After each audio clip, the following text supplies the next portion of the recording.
great question. And one thing I think that sort of makes us special as well as other pre-seed funds is that a lot of us are coming from not the investment side of things. Like we're not coming from other firms saying, hey, I want to start a pre-seed fund. It's actually quite difficult to run a pre-seed fund because financially it's hard to keep everything afloat because you have smaller dollars at play.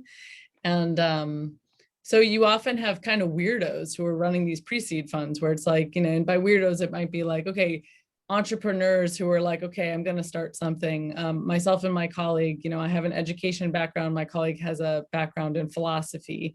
So it's people who are doing something because they have a mission to do it. And so I don't think, like when we started 15, 17, we did do an exercise that is, gosh, what's that book? I'm looking at this book on the corner. Oh man, I wish I had it right here. We'll get to, oh, actually it's right here.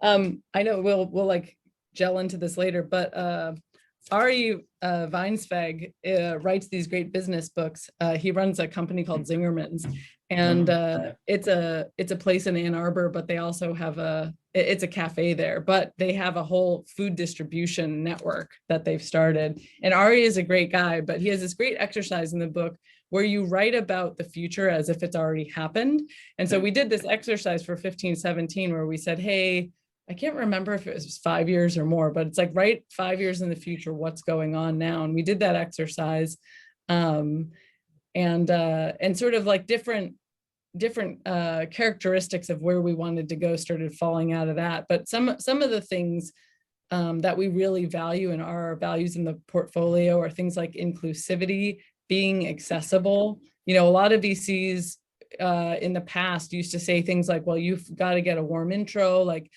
part of the gated experience is being able to just get your way in here. And that's how we want it to be. And we're like, whoa, no, like if you're 18, 20, 25 years old, you don't have a network. You don't have, you're not friends with Reid Hoffman and you just keep bouncing around.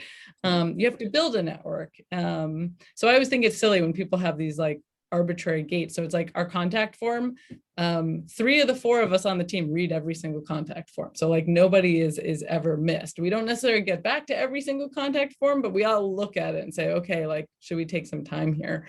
People tweet at me all the time and I get back to them and say, hey, let's set up a call. So accessibility and welcomingness is very important to us.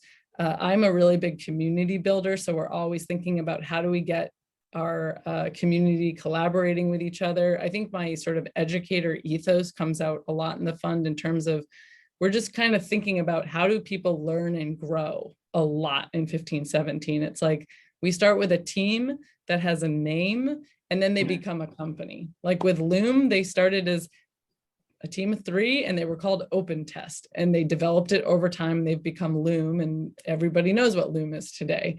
And so it's really incredible to see that, but where it started was, just, 3 people who needed to grow their leadership ability, and needed the support to do that. So I guess those are some of the areas. I would also say, like, I guess quirkiness and weirdness is definitely a value of ours. We were on a call with our team recently and my colleague Nick said, like, yeah, we've really got to embrace like our weird more often. And so like little things like, none of my cats are around today, but like I've stopped caring about cats being in the, within the frame, or sometimes we'll be on a pitch call, Nick's cat will be in his lap, or he's a space geek. So like we'll end up having these random topic conversations about things. So we just kind of think about like everybody trying to embrace who they are as much as they can, not just in our fund, but in our whole community.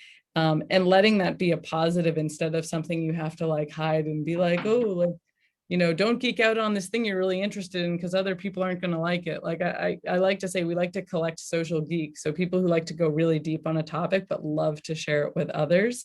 So I think I'll pause there on that question, but those are some of the attributes of the fund.